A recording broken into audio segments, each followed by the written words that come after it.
Hi guys, I'm here this afternoon making a cold sesame noodle salad, a recipe I found on Bon Appetit. I've never made it before, so I'm giving it a shot. This is out. One of my tips today is if you're having trouble with your cutting board moving around on you, if you put a damp dish towel down underneath your cutting board, it won't move so much on you when you're trying to cut. Behind me, I've got some water about to come to a boil, and I'm going to season the water with plenty of salt so that it seasons the pasta, and I'm doing 8 ounces of thin spaghetti. You probably could do this with any sort of pasta. I like the thin spaghetti. It's great for pasta salads. It'll get lots of surface area. You'll coat all the strands with the dressing. If you like short pasta, this would probably be really good with elbows or some fun-shaped pasta. All right, I am going to set a timer because I don't want to forget about this back here. 6 minutes for this thin pasta. And while that cooks, I'm going to work on my dressing. So I've got a pretty deep bowl so that I can toss the pasta with the dressing when we're done with it. So we're going to do, the recipe only calls for 1 garlic clove, and I'm making half a recipe, but I'm still going to do 2 garlic cloves because you know I love garlic.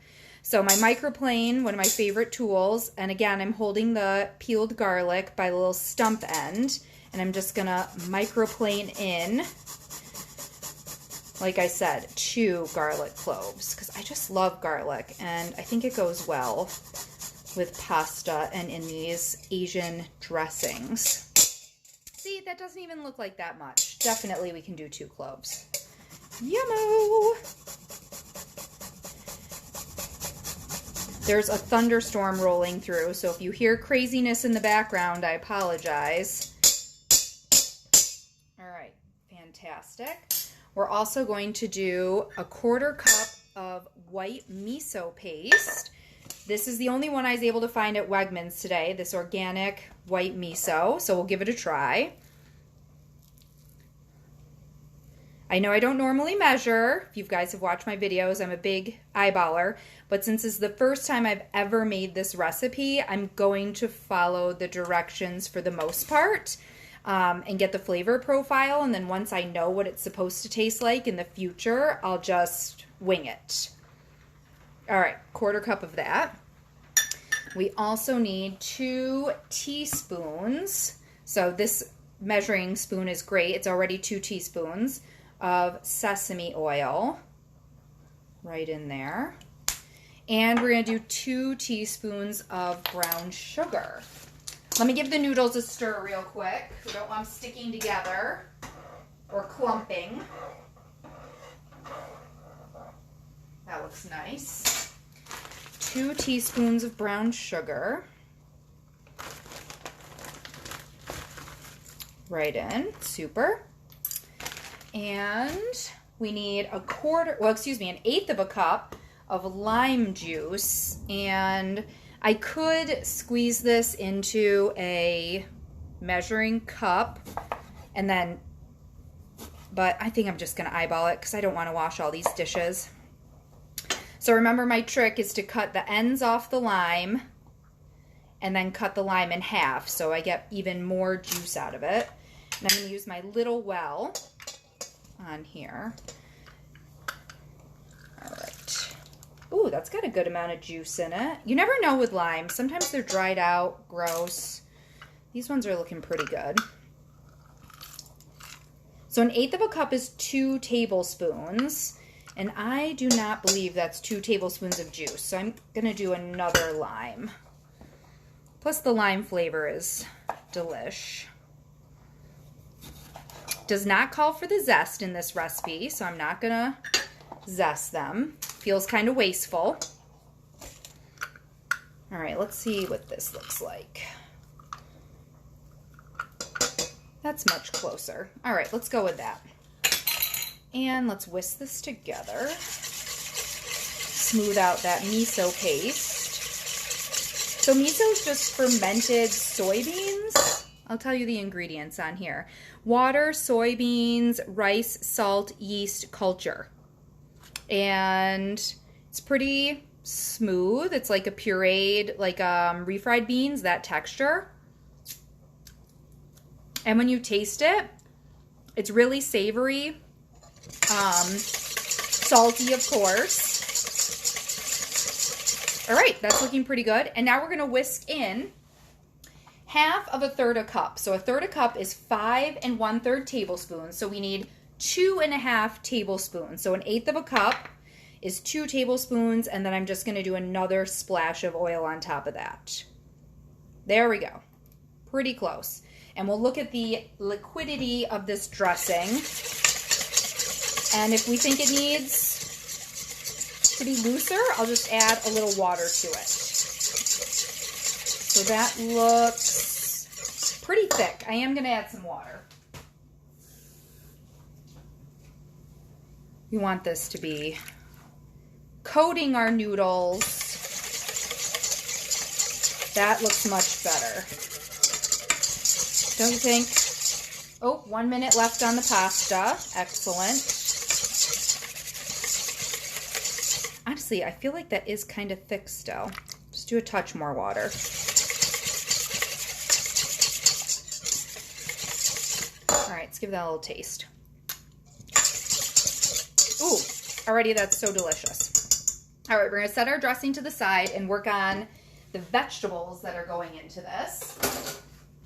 All right, let's do a quick little, I'm gonna save this water because once we add the noodles, we might need a touch more liquid. You never know. Touch of cleanup here. There we go, out of the way. All right, we're gonna do a little spice in this. It calls for a Fresno chili. I don't have a Fresno, there weren't any at the grocery store, and we got jalapenos in our muck order last week, so I'm using them. They're nice and zippy. We're gonna make some jalapeno mac and cheese on Sunday. I'm super excited. Yum. And that'll be good comfort food. It's gonna be a little chilly this weekend. Chilly. Let me drain the noodles real quick. I hear you. And I am gonna rinse the noodles off under cold running water to get rid of the starch and chill them down. So here we go with that. Whew. Roasty toasty. And some cool water. All right. Looking good.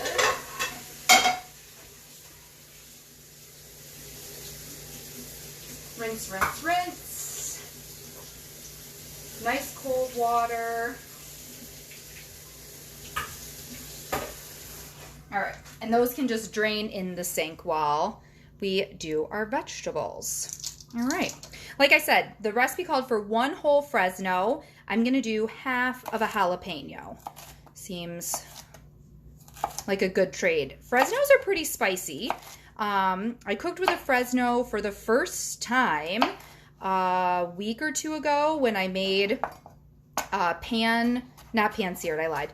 I did an oven braised in olive oil with fennel and citrus and dill and the Fresno. It was a halibut. It was phenomenal. The fish was super silky, and the juice from the citrus married with the juices coming out of the fish, and you cook it at a really low temperature, 250, for like 40 minutes, and it was, oh my gosh, it was just fantastic. So that was my first introduction to a Fresno, and it was spicy, I gotta say. I was like, woo! So I think half a jalapeno will be about the equivalent spice to a Fresno chili.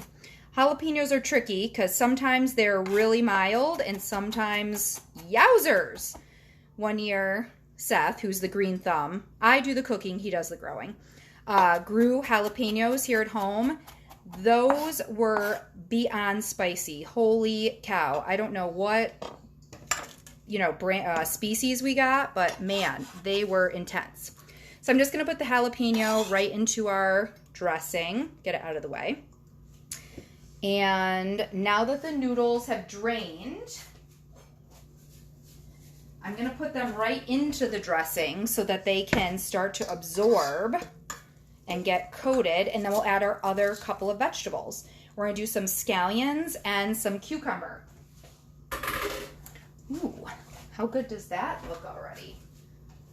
Let's get some tongs so we can toss this together. There we go. Ooh, so pretty. Looks glossy. And tonight we're having oven fried chicken. I've never made that before either. So tonight is a night of new cooking recipes. All right, that looks pretty coated. Let's do up our other vegetables real quick. So I've got, it called for Persian cucumbers. I'm doing in English. I am gonna peel it. You can eat the skin on these cucumbers, no problem, because it's so incredibly thin, but I like doing a little design. I do, you know, leave a little strip, peel a strip, leave a strip, peel a strip. Just like that. It looks pretty. It's gonna get diced up, so you won't really see the design as much, but it is just kind of a fun way to prepare your cucumber. And this is gonna get diced. So I'm gonna cut it in half, and then I'm gonna cut each of these in thirds so we get little tiny cubes. There we go. And now, doing this pretty small. We want nice thin so it evenly distributes among the pasta strands. I think the original recipe was 4 Persian cucumbers, so a lot of cucumber. I'm like, woof, this is even looking like a lot of cucumber. That's all right though. Cucumbers are good for you. Lots of water, lots of fiber. Fill you up with very few calories. There we go. That's looking pretty good. All right. Get that in with our noodles. And the last thing will be a bunch of scallions. So I'm going to do 3 good sized scallions because we also love scallions. There we go. I'll just eat that little piece. Yum. All right. On to our scallions. So I like to cut off the root ends. My friend Lori grows the green onions from these. So if you're going to do that, you'd want to cut off more, like about that much, with the roots on it still. And you put it into a glass with a little water in the bottom, and you can grow more green onions. I go through them so quickly that we just buy 1 or 2 bunches every single week. Our off the muck order, I've been making sure to get a bunch of scallions in that, if not 2, because sometimes I do the substitution and I'm like, oh, the menu this week, we need lots of green onions. Our muck order comes on Thursday, which has required me to do a little bit of different menu planning because I like to go grocery shopping pre-COVID. I would like to go on Sundays and I would plan for the whole week. So Sunday night through Friday night. And we'd let ourselves go out to eat on Saturday. And then Sunday, Saturday night, I'd make a grocery list, and then Sunday go shopping for the whole week, and et cetera, et cetera. Now that we are in COVID, I've been trying to not go to the store very often. So I've actually been trying to even go like 10 days. So some weeks I go on a Monday, some weeks I go on a Wednesday or Thursday. Just use up what's in the cupboard. We have frozen meat, so I look and see what's frozen and what we can sort of cobble together. The only thing that's hard is like when we want fish. I always cook fish the day or the day after I buy it. So if we're gonna have fish, that usually requires its own trip to the store, or we have it on the day that I do the shopping, which is what's been happening during COVID. All right, so there's a bunch of green onions. Give them a little bit more of a chop there. Awesome. All right. And they're kind of a loosey-goosey. So remember, back of your knife for scraping so you don't dull your blade. Right into there. Let's give this a toss and see how delicious it is. Then when you go to serve it, you want to garnish it with some sesame seeds, or I have some roasted peanuts. I might chop those up and put them on for garnish when we serve it, because I just love peanuts with Asian food, especially these like cold salads. All right. Looks like all our strands are coated. I don't need to add any more water. It's coating nicely, the dressing. So I'm happy with that. Let me grab a fork. And let's see how I did. Of course, we need some cucumber in there too for crunch. Let's see how spicy it is. Mmm. Fantastic. It has, I can taste the heat from the garlic and the jalapeno. Excuse me, talking with my mouth full. Oh my gosh, so good. And then it's got lots of tang from the lime juice. The miso just adds this like rich, deep flavor to the back. And the cucumbers are nice and crunchy. Fantastic. All right, well, I hope you guys give some miso a try. And I will talk to you guys soon. That's my jam.